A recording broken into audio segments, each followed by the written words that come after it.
আসসালামু আলাইকুম everyone, welcome back to my channel JS types of life. আমি Fahmida jasmine এই মুহূর্তে নাটোর থেকে বলছি। আই হোপ সবাই ভালো আছেন, আমরাও আলহামদুলিল্লাহ ভালো আছি।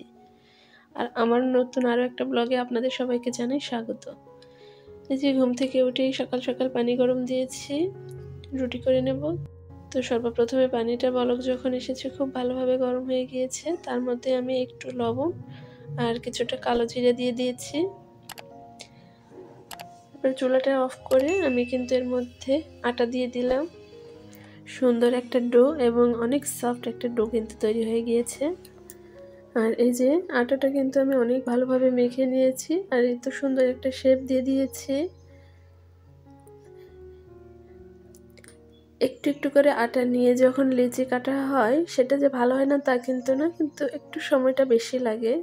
তো আজকে আমি এইভাবে ট্রাই করছি, সুতার সাহায্যে একটা একটা করে লেচি কেটে নিচ্ছি। দেখেন অনেক সুন্দর হচ্ছে, কিন্তু দেখতেও মাশাআল্লাহ সুন্দর হচ্ছে। আবার সবগুলো কিন্তু একই সাইজের একই মাপের হচ্ছে এবং কাজটাও কিন্তু অনেক বেশি আগায়। তো এই মুহূর্তে আমার ভিডিওটি যারা দেখছেন তাদেরকে অসংখ্য ধন্যবাদ। তো ভিডিওর শুরুতেই একটা কথা মনে করিয়ে দিই, প্লিজ ভিডিওতে একটা লাইক দিতে কেউ ভুলবেন না। আর আপনি যদি আমার চ্যানেলে নতুন হয়ে থাকেন তাহলে প্লিজ চ্যানেলটি সাবস্ক্রাইব করে অল অপশনটি চালু করে নিন, যাতে আমার পরবর্তী ভিডিও আপনি খুব সহজেই পেয়ে যান। তো আজকে আমি কয়েকটা পরোটা এবং কয়েকটা রুটি বানিয়ে নেব। প্রত্যেকদিন তো রুটি বেশি আমরা খাই, তো আজকে মনে হচ্ছে যে কয়েকটা পরোটা এবং কয়েকটা রুটিও করে নেব। তো আমি কিন্তু একটু অসুস্থ, আমার কণ্ঠটা ভার ভার সবাই বুঝতে পারছেন। আমার অনেক বেশি ঠান্ডা লেগেছে। আমার কথা বুঝতে আপনাদের একটু সমস্যা হলেও প্লিজ তারপরেও ভিডিওটি দেখবেন, কেউ স্কিপ করবেন না। তো এখানে আমি একে একে যে পরোটাগুলো বানিয়ে নিচ্ছি, আর পরোটাগুলো বানিয়ে আগে কিন্তু ভেজে নেব, তারপরে রুটি কয়েকটা করে নেব। এই যে এর মধ্যে পরোটা হয়েও গিয়েছে, আমি ভাজতে উঠিয়েও দিয়েছি। পরোটার মধ্যে তেল যে যেরকমটা খেতে পছন্দ করেন সে সেরকমটা দেবেন, এটা একদমই আপনার নিজস্ব ব্যক্তিগত ব্যাপার।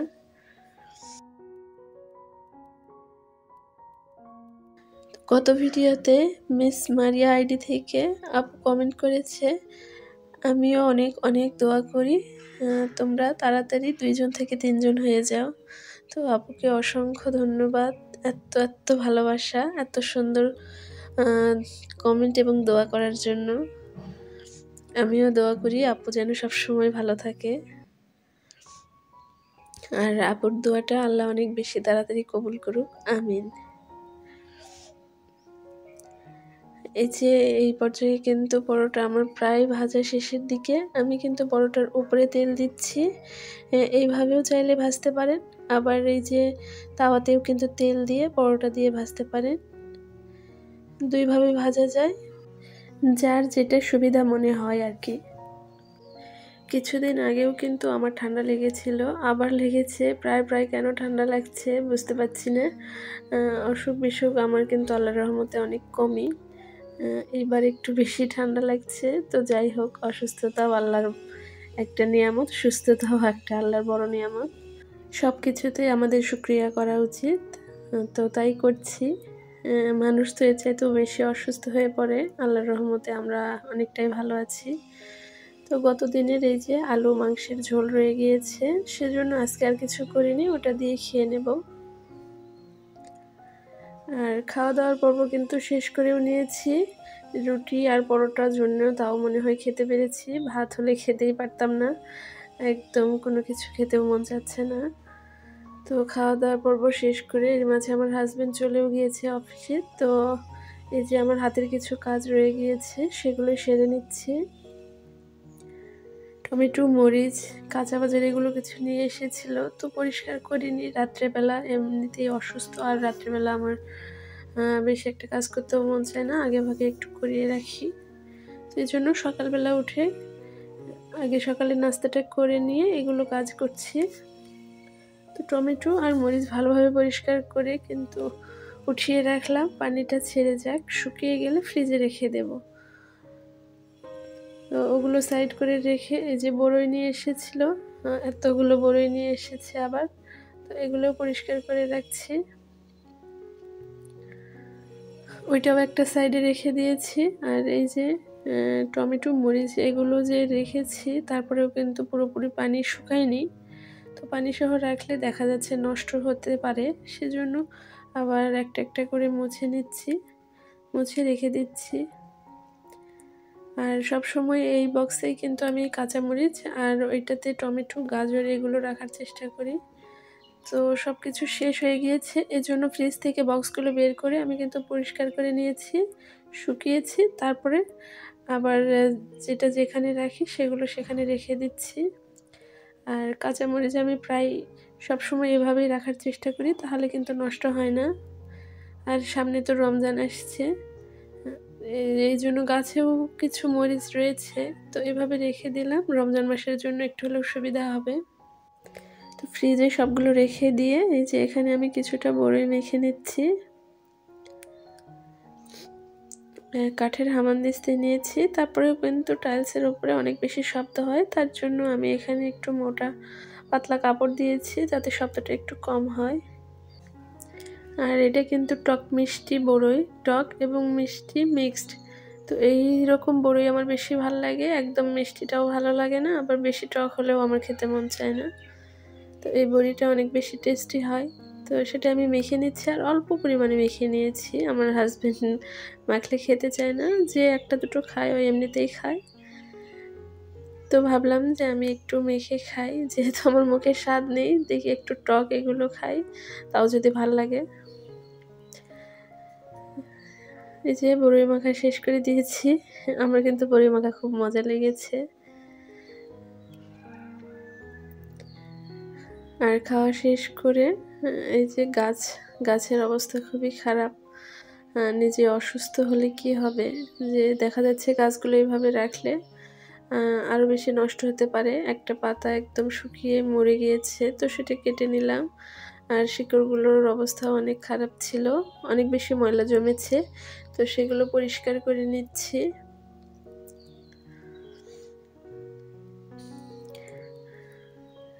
তো গত ভিডিওতে লিমা আপু কমেন্ট করেছে, আপু খুব সুন্দর করে রান্না করেন, ভালোবাসায় ভরে থাক আপনার ঘর। অনেক ধন্যবাদ আপু এত সুন্দর কমেন্ট করার জন্য। আমিও দোয়া করি আপনারা অনেক ভালো থাকেন আপনাদের পরিবার নিয়ে। এই যে এদিকে গল্প করতে করতে কিন্তু আমার গাছগুলো প্রায় ক্লিন করে নেওয়া হয়ে গিয়েছে। তো এগুলো আমি যখন যেদিন পানি দিয়ে এইভাবে পরিষ্কার করি সেদিন কিন্তু আধা ঘন্টা 1 ঘন্টার জন্য একটু রোদে রেখে দিই। আর এই যে এখন আমি নিয়ে যাই রোদে রাখবো। ডাইনিংয়ের জানালায় অনেক সুন্দর রোদ আসে, তো সেখানে যতক্ষণ রোদ থাকে আধা ঘন্টা 1 ঘন্টার মতো প্রায় থাকে, ততক্ষণে আমি রেখে দেব। আর ওটা রেখে এই যে আমাকে যে ফুলটা উপহার দিয়েছিল আমার হাজব্যান্ড 14ই ফেব্রুয়ারির দিন, সেটাও কিন্তু পানিতে রেখে দেব, তাহলে অনেক দিনই প্রায় ভালো থাকবে। তো এখানে টেপটা কাটিয়ে নিচ্ছি, নিয়ে কিছুটা পাতা কেটে দেব, তারপরে বোতলে ভরে রাখবো। এইভাবে রাখবেন, দেখবেন যে অনেক দিন পর্যন্ত ভালো থাকবে, প্রায় 8-10 দিনের মতো। তো এগুলো হাতের কাজ সেরে এই যে দুপুরের তো রান্নাবান্না আবার করতে হবে, রান্না করতে চলে এসেছি। আর এখানে আমি করলা আলু মাছ দিয়ে ঝোল রান্না করব। যেহেতু হালকা জ্বর আছে, সব কিছুই তেতো লাগছে, তার চাইতে বরং তেতো কিছু খাওয়া যাক। আর জ্বরের মধ্যে নাকি করলা খেলে মুখের রুচিও অনেক তাড়াতাড়ি ফেরত আসে, এই জন্য ভাবলাম যে করলা আছে, করলা দিয়ে আলু দিয়ে মাছ দিয়ে ঝোল রান্না করি। তো প্রত্যেক দিনে যেরকমভাবে আমি প্রেশার কুকারে রান্না করি সেমভাবেই প্রেশার কুকারেই রান্না করব। তো তার জন্য আমি এখানে আলু করলা প্রেশার কুকারে দিয়ে মশলা বাটা, পেঁয়াজ বাটা, একটা তেজপাতা, দারচিনি, সাদা এলাচ একটা, মুখ ফাটানো, হলুদ, মরিচ, লবণ এবং কিছুটা তেল দিয়ে ভালোভাবে মাখিয়ে চুলায় উঠিয়ে দিচ্ছি। করলা রান্নার ক্ষেত্রে ভাজি করেন আর ঝোলে রান্না করেন, পেঁয়াজটা একটু বেশি দিবেন। পেঁয়াজের পরিমাপটা বেশি দিলে দেখবেন তেতোটা কিন্তু অনেকটা কম লাগে।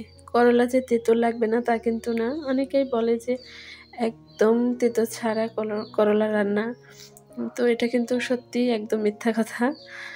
আমি বলছি না যে আমার করলা একদমই তেতো লাগবে না। তেতো জিনিস তেতো লাগবেই, কিন্তু কিছুটা কম বেশি এটা লাগানো যায়। সেটা হচ্ছে যদি পেঁয়াজের পরিমাণটা বেশি দেন তাহলে কিন্তু তেতোটা অনেক কম লাগে। তো আমি এখানে বাটা মাছ দিয়ে ঝোল রান্না করব, তার জন্য বাটা মাছটা একটু হালকাভাবে ভেজে নেব, বেশি কড়া ভাজবো না। আলু করলার ঝোল এর মধ্যে কিন্তু সেদ্ধ হয়ে গিয়েছে, এই যে নামিয়েও নিয়েছি,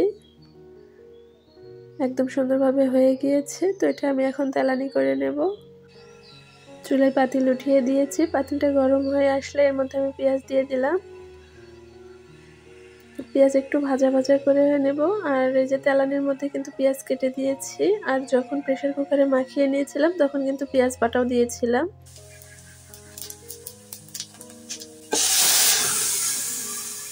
পেঁয়াজের পরিমাণটা প্রথমেই বলেছিলাম যে একটু বেশি হলে খেতে কিন্তু ভালো লাগবে, এজন্য আমি যখন মাখিয়ে নিয়েছিলাম তখন পেঁয়াজ বাটা কিছুটা দিয়েছি, আর তেলানিতে পেঁয়াজ গোটা কেটে কিছুটা দিলাম। তেলানি করে নেওয়া হয়ে গেলে মাছটা এর সঙ্গে অ্যাড করেছি, কিছুক্ষণ জাল দিয়েছি, তারপরে কিন্তু এই যে একটু শুকিয়ে আসলে চুলাটা অফ করে দিয়েছি। আর এই যে করলা কিন্তু অনেক সুন্দরভাবে সেদ্ধ হয়ে গিয়েছে, তার সঙ্গে কালারটা কিন্তু নষ্ট হয়নি। করলার যে কালার দেখেন একদম সবুজ, ঠিক সেরকমই আছে। আশা করছি ভিডিওটি ভালো লাগবে, আমাদের জন্য দোয়া করবেন। আপনাদের সবার সুস্বাস্থ্য কামনা করে আমি আমার ভিডিওটি এখানেই শেষ করছি। আল্লাহ হাফেজ।